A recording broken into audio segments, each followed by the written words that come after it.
Workers in Virginia are on the way to the New York area to help hospitals in dire need. Nick Keene is a nurse and is one of 12 local CRNAs who answered the call to help in New York and New Jersey.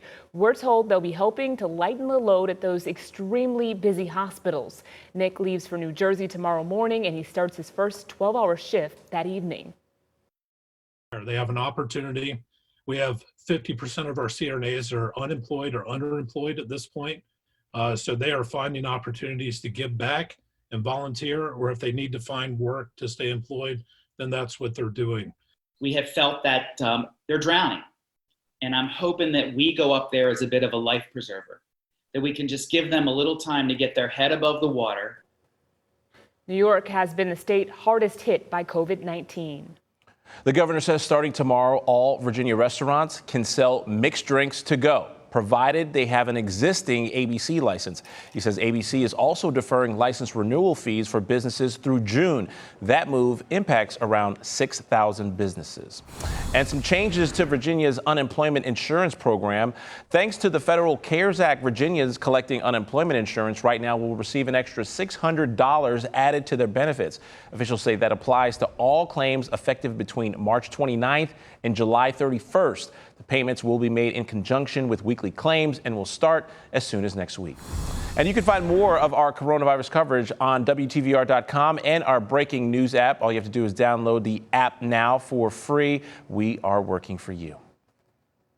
U.S. Marshals have arrested a wanted rape suspect after a CBS 6 viewer tipped them off to his location. Our crime insider John Burkett has exclusive information about how the suspect was working a job that took him to a stranger's home several times a day. John? Candace, he'd been on the run for just over a month. Victor Manuel, a Chesterfield man, wanted for a rape in Richmond last August.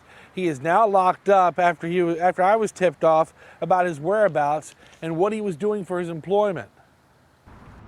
Monday afternoon, a text message from an unidentified viewer I know telling me, hey, I just saw the rape suspect you had on your Facebook page last month at the KFC on Arch Road. It's innocent women and children out here.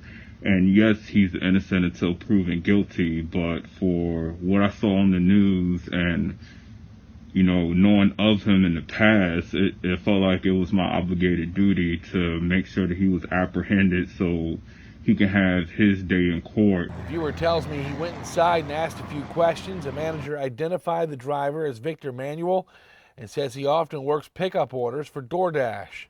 The viewer also got a picture of a Nissan Sentra's license plate that came back to Manuel's home off of Shady Creek Road. And Crime Insider sources say it was also a car linked to a rape case that happened on the outskirts of Forest Hill Park on August 4th in South Richmond. Now, the scary thing to me is that what if he was being a DoorDash serviceman and his next victim could have been somebody who he serviced? Richmond police released a wanted memo just over a month ago. The viewer says he was compelled to call me because he knew I had access to fast-acting law enforcement.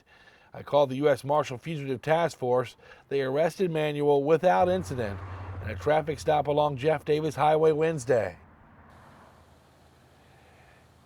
Victor Manuel is locked up at the Richmond Justice Center tonight. He has no bond. Working for you in Chesterfield County, John Burkett, CBS 6.